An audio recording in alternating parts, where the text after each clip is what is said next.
Welcome to day 5 of learning stock market in Kannada. ಇವತ್ತು ನಾವು stock ಮಾರ್ಕೆಟಲ್ಲಿ ಯಾವ್ಯಾವ ರೀತಿ ಟ್ರೇಡರ್ಸ್ ಇರ್ತಾರೆ ಅಂತ ತಿಳ್ಕೊಳ್ಳೋಣ.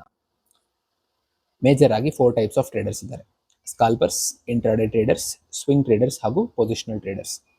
ಸ್ಕಾಲ್ಪರ್ಸ್ ಮತ್ತು ಇಂಟ್ರಾಡೇ ಟ್ರೇಡರ್ಸ್ ಅವರು ತಮ್ಮ ಎಕ್ಸಿಸ್ಟಿಂಗ್ ಪೊಸಿಷನ್ಸ್ನ ಒಂದೇ ದಿನದೊಳಗಡೆ ಕ್ಲೋಸ್ ಮಾಡ್ತಾರೆ. ಸ್ವಿಂಗ್ ಟ್ರೇಡರ್ಸ್ ಮತ್ತು ಪೊಸಿಷನಲ್ ಟ್ರೇಡರ್ಸ್ ಅವರು ತಮ್ಮ ಎಕ್ಸಿಸ್ಟಿಂಗ್ ಪೊಸಿಷನ್ಸ್ನ ಒಂದು ದಿನಕ್ಕಿಂತ ಹೆಚ್ಚು ಹೋಲ್ಡ್ ಮಾಡ್ತಾರೆ. ಹಾಗಾದರೆ ಇವು ನಾಲ್ಕಕ್ಕೂ ಇರುವಂಥ ಡಿಫ್ರೆನ್ಸಸ್ನ ತಿಳ್ಕೊಳ್ಳೋಣ.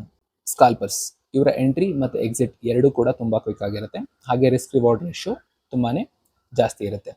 ಇವ್ರು ಯೂಸ್ ಮಾಡುವಂಥ ಕ್ಯಾಂಡಲ್ಸ್ ಬಂದು seconds to minutes time frames ಇರೋವಂಥದ್ದು. ಹಾಗೆ ಇವರ ಟ್ರೇಡಿಂಗ್ ಟೈಮ್ ಕೂಡ ಸೆಕೆಂಡ್ಸ್ ಟು ಮಿನಿಟ್ಸಲ್ಲೇ ಇರುತ್ತೆ.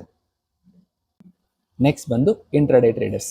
ಇಲ್ಲಿ ರಿಸ್ಕ್ ರಿವಾರ್ಡ್ ರೇಷಿಯೋ ತುಂಬಾ ಜಾಸ್ತಿ ಇರುತ್ತೆ. ಹಾಗೆ ಇವ್ರು ಯೂಸ್ ಮಾಡುವಂಥ ಕ್ಯಾಂಡಲ್ಸ್ ಬಂದು 5 ಮಿನಿಟ್ಸ್, 10 ಮಿನಿಟ್ಸ್ ಅಥವಾ 15 ಮಿನಿಟ್ಸ್ ಕ್ಯಾಂಡಲ್ಸ್ ಆಗಿರುತ್ತೆ. ಹಾಗೆ ಇವರು ಟ್ರೇಡಿಂಗ್ ಮಾಡುವಂಥದ್ದು 30 ಮಿನಿಟ್ಸಿಂದ ಮ್ಯಾಕ್ಸಿಮಮ್ 2 ಅವರ್ಸ್ ತನಕ ಟ್ರೇಡ್ ಮಾಡ್ತಾರೆ. ನೆಕ್ಸ್ಟ್ ಬಂದು ಸ್ವಿಂಗ್ ಟ್ರೇಡರ್ಸ್. ಇಲ್ಲಿ ರಿಸ್ಕ್ ರಿವಾರ್ಡ್ ರೇಷಿಯೋ ಮೀಡಿಯಮ್ ಆಗಿರುತ್ತೆ. ಹಾಗೆ ಇವ್ರು ಯೂಸ್ ಮಾಡುವಂಥ ಕ್ಯಾಂಡಲ್ಸ್ ಬಂದು ಅವರ್ಲಿ ಟು ಡೈಲಿ ಕ್ಯಾಂಡಲ್ಸ್ನ ಯೂಸ್ ಮಾಡ್ತಾರೆ. ಮತ್ತು ಇವರು ತಮ್ಮ ಎಕ್ಸಿಸ್ಟಿಂಗ್ ಪೊಸಿಷನ್ಸ್ನ 2 to 10 ಡೇಸ್ ತನಕ ಹೋಲ್ಡ್ ಮಾಡಿರ್ತಾರೆ. Next one positional traders. ಇಲ್ಲಿ ರಿಸ್ಕ್ ರಿವಾರ್ಡ್ ರೇಷಿಯೋ ತುಂಬಾ ಕಡಿಮೆ ಇರುತ್ತೆ. ಇವ್ರು ಯೂಸ್ ಮಾಡುವಂಥದ್ದು ಡೈಲಿ ಮತ್ತು ವೀಕ್ಲಿ ಕ್ಯಾಂಡಲ್ಸ್. ಹಾಗೂ ಇವರ ಟ್ರೇಡಿಂಗ್ ಟೈಮ್ ಬಂದು ಯೂಶಲಿ ವೀಕ್ಸ್ ಟು ಮಂತ್ಸ್ ಇರುತ್ತೆ. ಇದೇ ರೀತಿಯಾಗಿ ಹೆಚ್ಚಿನ ಸ್ಟಾಕ್ ಮತ್ತು ಫೈನಾನ್ಸ್ ರಿಲೇಟೆಡ್ ಕಂಟೆಂಟ್ಗೋಸ್ಕರ ಮಾರ್ಕೆಟ್ ವೆಲ್ ಪೇಜ್ನ ಫಾಲೋ ಮಾಡಿ.